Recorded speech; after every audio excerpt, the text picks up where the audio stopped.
Hello and welcome guys, स्वागत है हमारे यूट्यूब चैनल स्टडी स्क्वायर में। ये हमारी सीरीज की 5th वीडियो होने वाली है, जहां पर हम चैप्टर नंबर 5 अंडरस्टैंडिंग डेटा वाले चैप्टर को स्टडी करने वाले हैं। तो चलिए स्टार्ट करते हैं। तो बेसिकली इस वीडियो में मतलब इस चैप्टर में हम डेटा क्या होता है, इसको कैसे हैंडल करते हैं, इसको हैंडल करने के लिए कौन से टूल्स रिक्वायर्ड है, कौन से हम यूज करते हैं, इन सबसे रिलेटेड इंफॉर्मेशन के बारे में पढ़ेंगे। जैसे कि आप स्क्रीन में भी देख सकते हो, the data is defined as facts, figure and symbol collected from various sources. It is unprocessed and meaningless until it interpreted. Basically ये कह रहा है कि जो हमारा डेटा होता है वो मीनिंगलेस होता है, मतलब वो बस फैक्ट्स, फिगर्स और सिंबल्स से बना हुआ एक कलेक्शन होता है, और ये तब तक मीनिंगलेस रहता है जब तक कि हम उसको इंटरप्रेट नहीं करते। और जैसे ही हम इसको इंटरप्रेट कर लेते हैं तो वो एक मीनिंगफुल डेटा आपको प्रोवाइड करता है, जिसको हम इंफॉर्मेशन कहते हैं। आप यहाँ पर भी देख सकते हैं, numbers like 88, 95, 92 without context are meaningless, और उसी को जब हम एनालाइज और ऑर्गेनाइज करते हैं तब वो एक इंफॉर्मेशन प्रोवाइड करता है। तो अगर आपसे एग्जाम में अगर पूछा जाए कि डेटा और इंफॉर्मेशन का डिफरेंस बताओ, तो आप ये स्टेटमेंट कह सकते हो, datas are meaningless facts, figures and symbol, but when it interpreted systematically then it produce a useful meaning, then it called information. अब ये जो डेटा है वो बेसिकली दो फॉर्मेट में अवेलेबल होता है, एक हमारा स्ट्रक्चर्ड फॉर्मेट और दूसरा हमारा अनस्ट्रक्चर्ड फॉर्मेट। स्ट्रक्चर्ड फॉर्मेट में डेटा बेसिकली ऑर्गेनाइज्ड होता है इन फॉर्म ऑफ टेबल, मान लो टेबल एंड रोज। इसको हम और डिटेल में पढ़ेंगे जब हम डीबीएमएस एसक्यूएल वाले चैप्टर को क्लियर करेंगे। And second, easily stored in database and spreadsheet, जिसको हम अच्छे से इजीली कोई भी स्प्रेडशीट और डेटाबेस में इंक्लूड कर सकते हैं, क्योंकि उसका एक फ्रेमवर्क बन जाता है जिसके अकॉर्डिंग उस डेटा को पुट किया जाता है। तो ये स्ट्रक्चर कहलाता है। And searchable and easy to analyse, जो कि इजीली सर्चेबल भी होता है और एनालाइज भी कर सकते हैं हम उसको। एग्जाम्पल के तौर पर डीबीएमएस या फिर एक्सेल ले लो, जहां पर आप देखोगे डेटास को हम सेल्स में इंक्लूड करते हैं एंड देन उन सेल्स को एक स्ट्रक्चर प्रोवाइड करते हैं। लेकिन जो हमारा अनस्ट्रक्चर्ड डेटा होता है वो बेसिकली कहीं से भी कलेक्ट करके रखा हुआ होता है। जैसे आप मान लो कि आपने एक बैग लिया है और बैग में सारे कपड़े भर दिए, बस आपने बैग में डाल के उसको लॉक कर दिया, तो वो एक तरीके से अनस्ट्रक्चर्ड होगा। लेकिन वहीं पे अगर आप अपने बैग के अंदर एक साइड पैंट रखते, दूसरी साइड शर्ट रखते, नीचे जूता रखते, ऊपर आप रिस्ट वॉचेस या फिर एक्सेसरीज रखते, तो वो थोड़ा स्ट्रक्चर्ड होता। तो इन दोनों में यही डिफरेंस है कि स्ट्रक्चर्ड एक प्रॉपर फॉर्मेट में रखा जाता है और अनस्ट्रक्चर्ड ऐसे वैसे ही रख दिया जाता है। अगर आप स्टेटमेंट देखोगे तो आप देख सकते हैं, data without a predefined model और structure difficult to analyse with traditional tool. अब अगर डेटा इधर उधर पड़ा रहेगा तो ये डिफिकल्ट टू एनालाइज तो होगा ही, क्योंकि आपको क्या पता कौन सा डेटा किस साइड पड़ा है। एग्जाम्पल के तौर पे photos, videos, email, social media post are called unstructured data. अब एक और टर्म आता है semi structured data. Semi structured, structured और अनस्ट्रक्चर्ड का कंबाइंड वर्जन होता है, जहां पर some sort of data are structured and some sort of data are unstructured. यहाँ पर आप देख सकते हो, has some structure but not as rigid as structured data, मतलब इसका जो फॉर्मेट होता है वो उतना रिजिड नहीं होता जितना स्ट्रक्चर्ड डेटा में होता है। Easier to analyse than unstructured data, ये किसी हद तक स्ट्रक्चर्ड होता है तो ये इजियर भी होता है as compared to unstructured data। Common in web series and APIs, जो कि कॉमनली एपीआईज और वेब सीरीज में इस्तेमाल किया जाता है, जैसे जेसन, एक्सएमएल और नो एसक्यूएल जैसे डेटास को। अब अगर बात करें सोर्स की, डेटास को हम बेसिकली कलेक्ट कहाँ कहाँ से करते हैं, तो बेसिकली हम डेटास को डिफरेंट डिफरेंट मोड्स से कलेक्ट करते हैं। उसी को अगर हम कैटेगरीज में डिवाइड करते हैं तो हमारे पास ये कुछ 5 कैटेगरीज आती है। जैसे पहला मैनुअल सर्वे, कि हम सर्वे कर करके हम अपने डेटास को कलेक्ट करें, यहाँ से कुछ क्वेश्चन पूछा, वहां से कुछ क्वेश्चन पूछा और डेटास को कलेक्ट किया, जैसे पेपर और गूगल फॉर्म के अंदर हम करते हैं। फिर डिजिटल सेंसर्स एंड स्मार्टफोन्स, और कुछ सेंसर्स या फिर इलेक्ट्रॉनिक गैजेट्स का इस्तेमाल करके हम डेटास को क्रिएट करते हैं, जैसे टेम्परेचर का क्या डेटा है, आज कल क्या था, उसको क्रिएट किया, उसको सेव किया। वैसे ही डिफरेंट डिफरेंट डेटास को हम क्रिएट कर सकते हैं, कलेक्ट कर सकते हैं। Third, social media platform. Social media जहाँ जहाँ लोग पोस्ट करते हैं, क्या पोस्ट कर रहे हैं, वो बेसिकली डेटा ही तो है। तो हम पोस्ट, लाइक्स वगैरह, ईटीसी ट्रांजैक्शन, हमारे ऑर्डर्स, हमारे कुछ भी डेटा जो हमारे सोशल मीडिया फिर ई कॉमर्स बिजनेस से रिलेटेड है, वो भी एक तरीके से सोर्स है एक डेटा क्रिएशन का। Fourth, business transaction. जैसे कि मैंने बोला कि हम अगर बिलिंग वगैरह कर रहे हैं, एटीएम लॉक्स वगैरह इस्तेमाल कर रहे हैं, एटीएम से पैसे वगैरह निकाल रहे हैं, ये सारे इंफॉर्मेशन हम कलेक्ट कर सकते हैं हमारे कंपनी से। तो ये दूसरा सोर्स हो गया। And last, experiment and research. जैसे कि प्रोफेसर्स वगैरह स्टडीज करते हैं किसी पर्टिकुलर टॉपिक में एंड उससे रिगार्डिंग अलग अलग इंफॉर्मेशन क्रिएट करते हैं, मतलब इन्वेंट करते हैं या फिर जानते हैं, वो भी एक सोर्स है हमारे डेटा क्रिएशन का। जैसे जितने भी इन्वेंशंस हुए वो बेसिकली एक्सपेरिमेंट्स के थ्रू ही तो हुआ, पहले वैसे कोई जानकारी अवेलेबल नहीं थी। कि जैसे न्यूटन ने पहले ग्रेविटी का इन्फॉर्मेशन दिया, पहले भी था लेकिन रिटर्न में नहीं था, तो जैसे न्यूटन ने रिटर्न इन्फॉर्मेशन दिया कि ग्रेविटी ऐसे ऐसे वर्क करता है, तब से वो डेटा क्रिएट होने स्टार्ट करने लग गई। ये बस एक एग्जांपल था कि हम कैसे कैसे हमारे डेटास को कलेक्ट कर सकते हैं। फिर आता है डेटा कलेक्शन के मेथड। अब इन डेटास को कलेक्ट करने के लिए हम कौन कौन से मेथड्स का इस्तेमाल करते हैं। तो बेसिकली इन मेथड्स को दो कैटेगरीज में डिवाइड किया गया है। पहला है प्राइमरी डेटा मेथड एंड दूसरा है secondary data method. Primary data में हम क्या करते हैं, रियल डेटा को कलेक्ट करते हैं, मतलब वही मेन सोर्स होता है उस डेटा के क्रिएशन या फिर कलेक्शन का। जैसे आप देख सकते हो, collected first hand through surveys, observation and interviews की हम उस डेटा को फर्स्ट हैंड क्रिएट कर रहे हैं या फिर कलेक्ट कर रहे हैं। लेकिन उसी इन्फॉर्मेशन को अगर हम दूसरी कंपनीज को दे दें और वो कंपनी उसको यूज कर रही हो, तो उस कंपनी के लिए वो बन जाता है सेकेंडरी डेटा जो ऑलरेडी क्रिएटेड है। जैसे आप देख सकते हैं, already available from books, website, reports are called secondary data. In brief में बता दो, अगर आप खुद से डेटा को कलेक्ट कर रहे हो तो वो प्राइमरी डेटा कलेक्शन में आता है, लेकिन अगर आप किसी और का डेटा इस्तेमाल कर रहे हो तो वो सेकेंडरी डेटा कलेक्शन में आता है। That's it. अब इसके लिए हम कौन से टूल्स और प्लेटफॉर्म्स का इस्तेमाल करते हैं? Google forms, MS Excel, Google sheet, API endpoints, IoT sensor, ETC. इसके अलावा भी ढेर सारे गैजेट्स और प्लेटफॉर्म का इस्तेमाल करते हैं हम डेटा कलेक्शन के लिए। अब ये जो डेटा हमने कलेक्ट किया उसको स्टोर कहाँ पर करें? बेसिकली हम उसको स्टोर करते हैं डिफरेंट टाइप्स ऑफ हार्डवेयर्स में, जहाँ से हम उसको इजीली एक्सेस कर पाए। लेकिन अब इजी एक्सेस के लिए उसको कुछ ऐसे वे में स्टोर करना पड़ेगा ना, जो कि हमारा रिसोर्स, पैसा और टाइम दोनों ही सेव करे। तो इसके लिए हम क्या करते हैं, अपने डेटा को तीन वे में सेव करते हैं। यहाँ पर आप देख सकते हो, एक स्प्रेडशीट्स में सेव करते हैं, दूसरा हम डेटाबेसेस में सेव करते हैं और तीसरा क्लाउड स्टोरेज में सेव करते हैं। जब हम स्प्रेडशीट में सेव करते हैं तब क्या होता है, हम इस ज़्यादातर स्मॉल डेटा से डील कर रहे होते हैं, क्योंकि स्प्रेडशीट उतना भी बड़ा डेटा हैंडल नहीं करता। जैसे एमएस एक्सेल या फिर गूगल शीट ले लो, यहाँ पर हम एक स्कूल का डेटा, दो स्कूल का डेटा, इतने स्कूल्स, तीन चार पाँच छः स्कूल्स के डेटा को सेव कर सकते हैं, लेकिन वो बहुत ही फिर कंफ्यूजिंग और chaotic भी हो जाता है। आप खुद ही ट्राई करके देख लो, अगर आपको 10 स्कूल्स के डेटा एक फाइल में या फिर 2-4 फाइल में सेव करना हो तो आपके लिए chaotic तो होगा ही होगा। लेकिन जब हम और लार्ज नंबर ऑफ डेटा को सेव करना चाहते हैं तो उसके लिए फिर हम डेटाबेसेस का इस्तेमाल करते हैं, जहाँ पर हम स्ट्रक्चर्ड फॉर्म में अपने डेटा सेट्स को सेट करके large number of data easily manage भी कर पाते हैं। फॉर एन एग्जाम्पल, इसके लिए हम MySQL, ओरेकल और different types of DBMS software का इस्तेमाल करते हैं। एंड थर्ड आता है हमारा cloud storage. Cloud storage basically कहीं से भी एक्सेस करने के लिए हम इसका इस्तेमाल करते हैं, कि कहीं भी हम किसी डेटा को अगर एक्सेस करना चाहें ऑनलाइन तो हम कैसे करेंगे, with the help of cloud storage. ये क्या करता है, हम अपने डेटास को बेसिकली ऑनलाइन किसी और कंपनी में सेव कर लेते हैं, जो कंपनी 24 आवर्स अवेलेबल होता है आपके लिए। बस आपको आपका यूजर नेम, आईडी चाहिए होता है उस डेटा को एक्सेस करने के लिए।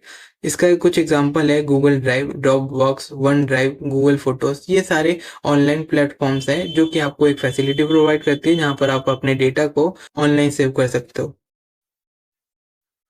अब ये जो डेटा प्रोसेसिंग है, कि हमारा को डेटा मिल गया लेकिन अब उसको अपने हिसाब से कैसे इस्तेमाल करें, तो इसके लिए बेसिकली हम 5 स्टेप्स को फॉलो करते हैं। फर्स्ट, क्लीनिंग, मतलब जो भी एरर्स है और इनवैलिड एंट्रीज है उसको हटाना, जो कि हमको नहीं चाहिए बेसिकली, क्योंकि डेटा तो आ गए लेकिन उसमें ऐसे डेटा है जो हमको नहीं चाहिए होते हैं, इनवैलिड होते हैं, ज्यादा भर रखे होते हैं। तो अपने हिसाब से अपने प्रायोरिटी के डेटा को अगर हमको चाहिए तो उसके लिए हमें क्या करना पड़ेगा, उस डेटा को प्रोसेस ही तो करना पड़ेगा। तो उसके लिए फर्स्ट स्टेप होता है हमारा क्लीनिंग।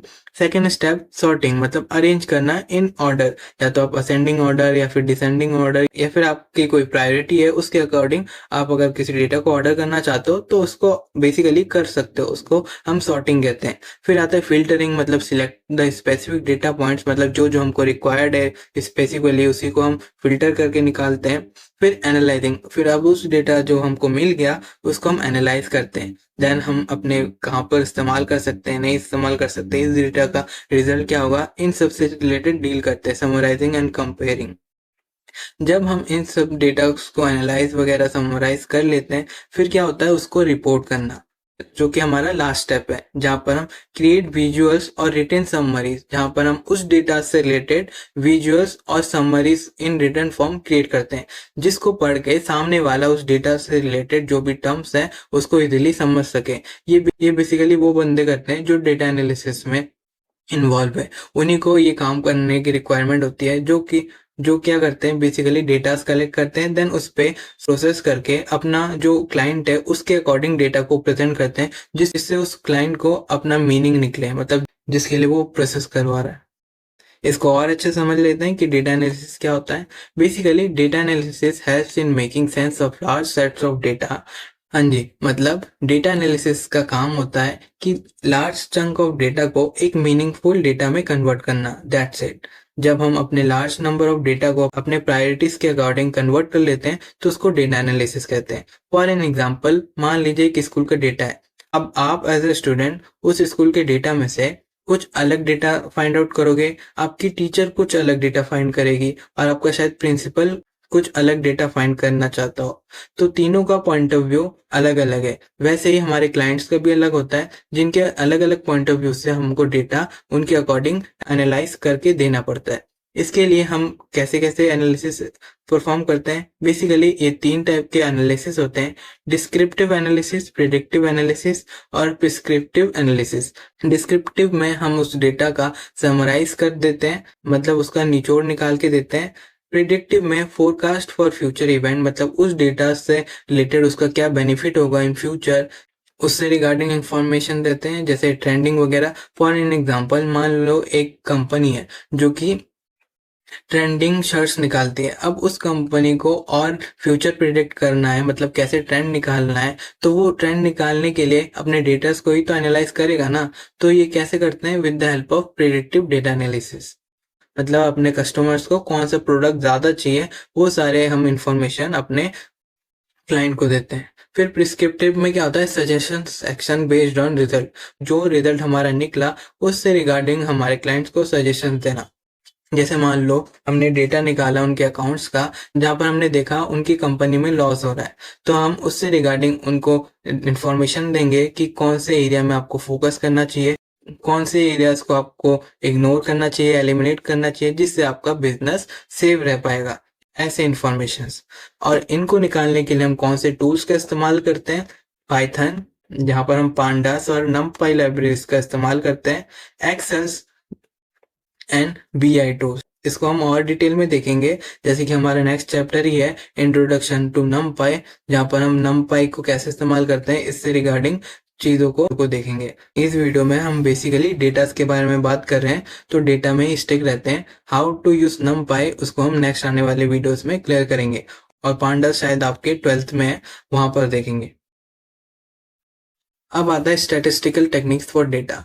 स्टैटिस्टिक्स आपने 9th 10th में भी पढ़ा हुआ, 11th में भी आई होप आप पढ़ रहे हो, क्योंकि ये बेसिकली अपने डेटा का न्यूमेरिक टर्म हैंडल करता है, जिसमें आप mean, median, mode, range, standard deviation, इन सब चीजों को निकालते हो अपने डेटा को एनालाइज करने के लिए। आप यहाँ पर देख सकते हो, statistics is use to describe, analyse and interpret data. Common techniques: mean, median, mode, range and standard deviation.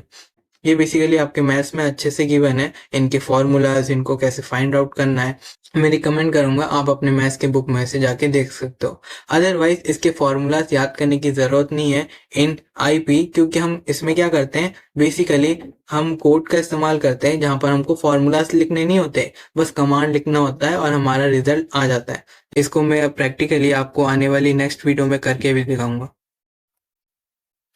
फिर आता है हमारा why data cleaning is important. अब क्लीनिंग हमको क्यों इम्पोर्टेंट है, आप ये समझिए कि अगर आप अनक्लीन डेटा को यूज करोगे तो बहुत बार आपको देखा जा सकता है कि जो हमारा रिजल्ट निकल रहा है वो रॉन्ग रिजल्ट निकल रहा है। जिससे क्या होगा, उस डेटा के ऊपर अगर आप कोई डिसीजन लोगे तो देखा जा सकता है कि आपका डिसीजन रॉन्ग है, जिससे आपको हैवी लॉस फेस करनी पड़ सकती है अपने कंपनीज वगैरह या फिर आपके जो भी ऑर्गेनाइजेशन है वहां पर। तो डर्टी डेटा जो होता है, मतलब अनक्लीन जो डेटा होता है, उसके अंदर क्या देखा जाता है, डुप्लीकेट्स वैल्यू होती है बहुत बार, मिसिंग वैल्यूज भी होती है, और टाइप एरर्स मतलब जिसको हम टाइपोस कहते हैं, और अनकंसिस्टेंट एंट्रीज होती है। तो जिसको क्लीन करना, तो आप भी इससे समझ लो कितना जरूरी है। अगर आपको मिसिंग वैल्यूज मिलेगी, टाइप एरर्स मिलेंगे, तो आप ही बताइए उसके ऊपर अगर आप एनालिसिस करोगे क्या वो सही आएगा? नहीं ना। तो इसको हमको क्लीन करना बहुत जरूरी है, जिसके लिए हम क्या करते हैं, डुप्लीकेसी को रिमूव करते हैं, मिसिंग वैल्यूज को हम रिप्लेस करते हैं या फिर डिलीट कर देते हैं उस पूरी की पूरी एंट्रीज को, और एक स्टैंडर्ड फॉर्म में उसको क्रिएट करते हैं जिसके ऊपर हम अपना एनालिसिस कर पाए। फिर आता है data visualisation. Data visualisation basically क्या होता है, हमारे जो रिटन डेटा है उसको एक विजुअल फॉर्मेट प्रोवाइड करना, जिसके लिए हम क्या करते हैं, बेसिकली बहुत सारे ग्राफ्स का इस्तेमाल करते हैं या फिर पैटर्न्स का इस्तेमाल करते हैं, जिससे उस डेटा को इजीली अंडरस्टैंड कर पाते हैं। इसके लिए आप स्क्रीन में देख सकते हैं, it means representing the data using visual element. जैसे कि मैंने अभी बताया कि विजुअल एलिमेंट्स का इस्तेमाल करके अपने डेटा को रिप्रेजेंट करना helps user to understand patterns and trend, जिससे उस डेटा को अपना यूजर जो है उसको इजीली अंडरस्टैंड कर पाए। फॉर एन एग्जाम्पल, मान लीजिए मैंने यहाँ पर बहुत सारे डेटा लिखा है, लेकिन उसी की जगह अगर मैंने ग्राफ्स बनाए कुछ ऐसे, तो आप बताओ इस ग्राफ से आपको ज्यादा अच्छे से समझ आएगा या फिर न्यूमेरिक टर्म से अगर मैं कुछ लिखूं उससे आप ज्यादा अच्छे से समझोगे? बेसिकली ग्राफ से आपको वो डेटा अट्रैक्टिव भी लगेगा और इजीली अंडरस्टैंड भी कर पाओगे। जैसे कि आप देख सकते हैं, इसके लिए हम क्या करते हैं, bar diagraph, pie chart, line graph, इसके अलावा भी बहुत सारे एलिमेंट्स इस्तेमाल करते हैं अपने डेटा को विजुअलाइज करने के लिए। ये आप स्टैटिस्टिक्स में भी पढ़ोगे जब आपका स्टैटिस्टिक्स वाला चैप्टर आएगा। और हमारे टूल्स कौन से इस्तेमाल होते हैं, वही जो हम अब तक पढ़ते हैं। अब पाइथन का क्या रोल है हमारे डेटा हैंडलिंग में? बेसिकली पाइथन में कुछ लाइब्रेरीज होती है, जैसे numpy, pandas, metasploit, lib, seaborn, जो ऐसी लाइब्रेरीज है जो कि डायरेक्टली हमारे डेटा हैंडलिंग में यूज होते हैं, जिससे हम इजीली लिमिटेड कोड का इस्तेमाल करके अपने डेटा को अच्छे से हैंडल कर पाते हैं। जैसे आप यहाँ पर भी देख सकते हो कि पाइथन का जो सिंटैक्स होता है और उसकी जो लाइब्रेरीज होती है वो डेटा हैंडलिंग में बहुत अच्छा रोल प्रोवाइड करते हैं, इसीलिए हम पाइथन का इस्तेमाल करते हैं। और उसमें भी बेसिकली हम numpy और pandas जैसे को ज़्यादा इस्तेमाल करते हैं, जो कि आर्टिफिशियल इंटेलिजेंस, डेटा साइंस और मशीन लर्निंग में भी बहुत हद तक इस्तेमाल होता है। अब चलिए समरी को देख लेते हैं। आज हमने सीखा डेटा क्या होता है, इंफॉर्मेशन क्या होता है। डेटा बेसिकली रॉ डेटा होता है, अनप्रोसेस्ड फैक्ट्स होते हैं, सिंबल्स होते हैं, और उसी को जब हम इंटरप्रेट कर देते हैं, उसका मीनिंग निकाल देते हैं, तब उसको हम इंफॉर्मेशन कहते हैं। ये दो अलग अलग फॉर्मेट में अवेलेबल, ये तीन अलग अलग फॉर्मेट में अवेलेबल है, structured, unstructured and semi structured. And then methods from which we collect our data, basically surveys, sensors and websites। और इसको स्टोर कहाँ पर करते हैं, स्प्रेडशीट, डेटाबेस, क्लाउड जैसे हमारे ड्राइव्स के अंदर। और इसको प्रोसेस करने के लिए कौन कौन से मेथड्स का इस्तेमाल करते हैं, क्लीनिंग, सॉर्टिंग, फिल्टरिंग, etc जैसे मेथड्स। और एनालाइज करने के लिए इसको basically descriptive, predictive and prescriptive analysis करते हैं, जिससे हमारा जो निचोड़ है अलग अलग व्यू से हमको मिल जाता है। एंड देन आता है हमारा विजुअलाइजेशन, जहाँ पर हम ग्राफ, चार्ट या फिर अलग अलग ग्राफिकल एलिमेंट्स का इस्तेमाल करके हमारे न्यूमेरिक डेटा या फिर रिटन डेटा को विजुअलाइज करने के लिए हेल्प करते हैं, जिससे हमारा जो यूजर है वो इजीली हमारे डेटा को एनालाइज कर पाता है या फिर अंडरस्टैंड कर पाता है। तो आज का टॉपिक यहीं पर था, मिलते हैं नेक्स्ट वीडियो में।